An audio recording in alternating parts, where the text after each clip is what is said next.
साल 2024 first time ऐसा हुआ कि इतने ज़्यादा लोगों ने वोट किया और शायद इसीलिए इसे दी अल्टीमेट इलेक्शन ईयर कहा गया। अगर पूरी दुनिया में देखा जाए तो 4.2 बिलियन पीपल वोट कर सकते हैं। जितने ज़्यादा लोग हैं उतना ही इनको कंडक्ट करवाना मुश्किल है, यानी इसके लिए मिलियंस ऑफ पोलिंग स्टेशंस और बिलियंस ऑफ बैलेट पेपर की जरूरत पड़ेगी। लेकिन सोचें इलेक्शन का दिन हो और आप अपना मोबाइल फोन उठाते हैं और जस्ट वन क्लिक पे वोट कर देते हैं। आखिर क्यों टेक्नोलॉजी में इतनी तरक्की के बाद भी ऑनलाइन वोटिंग सिस्टम क्यों नहीं अडॉप्ट किया जा रहा? आइए इस पे एक नजर डालते हैं। Online voting. Online voting. Online ballots. Online voting system. Vulnerable to cyber attacks. It's simply not secure enough. Amounts of hackers, computers, and cash. यकीन करना मुश्किल है मगर सिर्फ 2024 में 70 प्लस कंट्रीज ने इलेक्शन करवाए, बिलियंस ऑफ पीपल ने इसमें वोट दिया। मगर कुछ ऐसे इंसिडेंट भी इसके साथ होते रहे जिसने इस साल के इलेक्शन को मोर इंटरेस्टिंग बना दिया, जैसा कि बांग्लादेश के अंदर शेख हसीना वाजिद का रिजाइन करके भारत चले जाना, प्राइम मिनिस्टर नरेंद्र मोदी का इतनी ज्यादा क्रिटिसाइज के बावजूद भी दोबारा प्राइम मिनिस्टर बन जाना, और ट्रंप का कैंपेन के दौरान स्नाइपर के अटैक का विक्टिम बनना और फिर दूसरी बार उसका यूएसए का प्रेसिडेंट बन जाना। इन सीन्स ने 2024 के इलेक्शन को बहुत ज्यादा इंटरेस्टिंग बना दिया। बट अगर पूरी दुनिया में होने वाले इलेक्शन की कॉस्ट की बात की जाए तो सिर्फ यूएसए की total election cost 15.9 billion dollar I, और ये यूएसए की हिस्ट्री के सबसे एक्सपेंसिव इलेक्शन थे। ये तो जस्ट यूएसए के इलेक्शन की बात हो रही थी, लेकिन अगर पूरी दुनिया के इलेक्शन की बात की जाए तो सोचें पूरी दुनिया की इलेक्शन की कॉस्ट कितनी ज्यादा होगी। बट द इम्पोर्टेंट थिंग कि फिर क्यों पूरी दुनिया ऑनलाइन वोटिंग पे शिफ्ट नहीं हो रही। इससे इलेक्शन की कॉस्ट के साथ मैनेजमेंट भी काफी कम हो जाएगी और साथ ही वोट का टर्नओवर काफी बढ़ जाएगा। तो फिर क्यों आज तक ऑनलाइन वोटिंग को अडॉप्ट नहीं किया गया? तो सुनिए, सरप्राइजिंगली ऑनलाइन वोटिंग 1997 से ही स्टार्ट हो चुकी थी, मगर स्पेस से। 1997 को डेविड वुल्फ नामी एस्ट्रोनॉट ने टेक्सास में होने वाले लोकल इलेक्शन के लिए स्पेस से वोट किया। एक्चुअली ये उस वक्त रशियन स्पेस स्टेशन मीर में मौजूद थे और टेक्सास के लॉ के मुताबिक ऑनलाइन वोट करना तब अलाउ भी था। इसी तरह 2024 के इलेक्शन में भी इंटरनेशनल स्पेस स्टेशन में फंसे 2 एस्ट्रोनॉट बिच विल्मोर और सनी विलियम ने स्पेस से वोट किया, और 2020 में सिर्फ यूएसए के 3 लाख सिटीजन ने वोट किया। बहरहाल जो भी हो, इसका ताल्लुक किसी न किसी मजबूरी या स्पेशल सर्कमस्टांसेस के साथ है। और अगर वोटिंग सिस्टम की बात की जाए तो इंडिया के अंदर, जो कि दुनिया की सबसे बड़ी डेमोक्रेसी है, यहाँ इलेक्ट्रॉनिक वोटिंग मशीन के थ्रू वोट किया जाता है। वोट करने वाले की फिंगर पे इंक लगाई जाती है जिसका निशान तकरीबन 1 वीक तक रहता है। इसी तरह पाकिस्तान के अंदर ये वोट्स पेपर्स के थ्रू किए जाते हैं और पेपर की अकाउंटिंग करके कैंडिडेट्स या उम्मीदवार की सिलेक्शन की जाती है। मगर यूएसए में ये तरीका कुछ अपडेट है मगर ज्यादा नहीं। वहाँ आप एक बैलेट पेपर को फिल करते हैं, फिर इसे एक स्कैनिंग मशीन में डाला जाता है।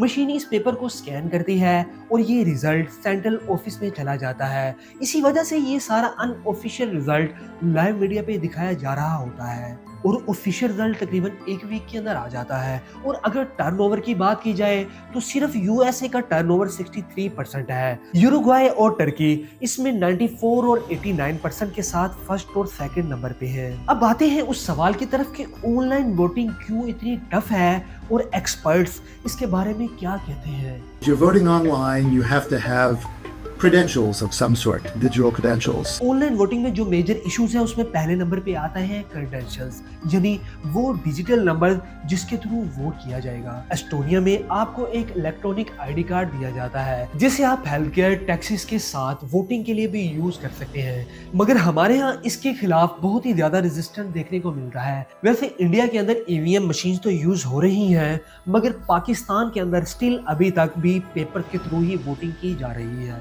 एस्टोनिया या इस जैसे छोटे कंट्रीज में जहां पॉपुलेशन बहुत कम है वहां ऑनलाइन वोटिंग करवाना तो आसान है, मगर सिर्फ अगर इंडिया की बात की जाए जहां पॉपुलेशन 1.25 अरब के करीब है तो वहां इतनी ज्यादा तादाद की पॉपुलेशन को क्रेडेंशियल असाइन करना बहुत मुश्किल होगा, क्योंकि इसके लिए सबका डाटा ऑनलाइन होना बहुत जरूरी है। और आज भी करोड़ों की तादाद में ऐसे इंडियंस लोग मौजूद हैं जिनके पास इंटरनेट का आना तो क्या, उनके पास मोबाइल भी नहीं पहुंच सके। लेकिन यूएसए में इस सिस्टम को अडॉप्ट करना टेक्निकल चैलेंज से ज्यादा पॉलिटिकल रेजिस्टेंस है, क्योंकि वहां एक बहुत बड़ा थ्रेट है कोएर्शन, यानी फोर्सिंग और थ्रेट।